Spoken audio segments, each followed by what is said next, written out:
may hound the journeys to the ballot. Francis Ontomwa, KTN News, Mombasa. So that happened at the coast. Here in Nairobi, Supremacy was between nominated Senator Elizabeth Ongoro and Ruaraka Member of Parliament TJ Kajwang today overshadowed Nairobi Governor Dr. Evans Kidero's rally in Babadogo grounds. Kidero and his running mate Jonathan Mueke organized the rally after being cleared by the IEBC to run for the second term. At some point, Governor Kidero could not manage the rowdy crowd, so he allowed two opposing groups to fight before he could continue with his speech. Take a look. Ruaraka constituency in Nairobi County has been billed as one of the political hotspots in the coming general elections. And Thursday's events did not disappoint when nominated Senator Elizabeth Ongoro arrived in the company of her supporters at this rally at Babadogo grounds. Determined to have both her say and way, Ongoro, mobbed by her relenting supporters, forced her way to the podium, managing to sit just 2 seats from her political opponent TJ Kajwang. And perhaps with the intention to send a clear message to Kajwang, Ongoro supporters kept on disrupting the proceedings at the rally, occasionally heightening the tension that had already engulfed the ground.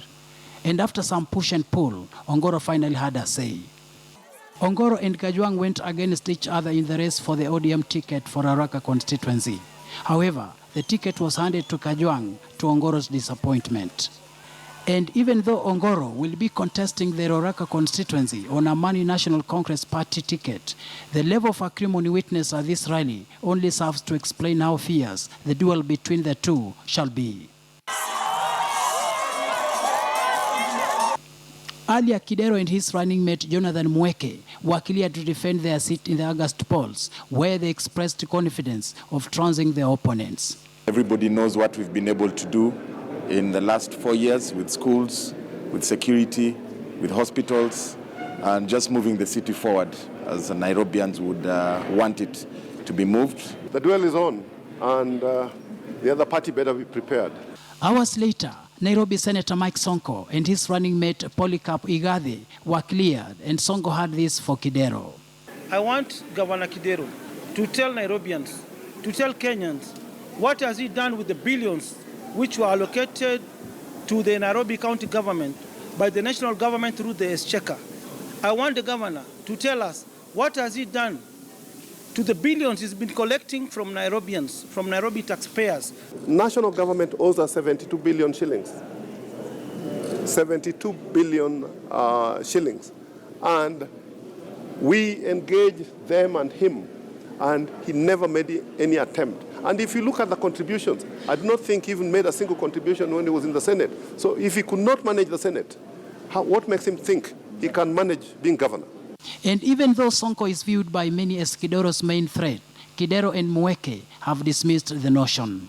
As the governor, he has failed to deliver. He's failed. Nairobians are the highest taxpayers. We deserve to have a clean city. We deserve to have a city that has no traffic congestion. The scorecard is there, it's clear. Any mother in Nairobi who's been able to take their child to school through our bursary program, who otherwise would not have gone to school, is able to tell you their story. The businesses that are now able to open until midnight because we have put street lights and the Mama Mboga goes home with an extra 200 shillings in the pocket, are able to tell you the story.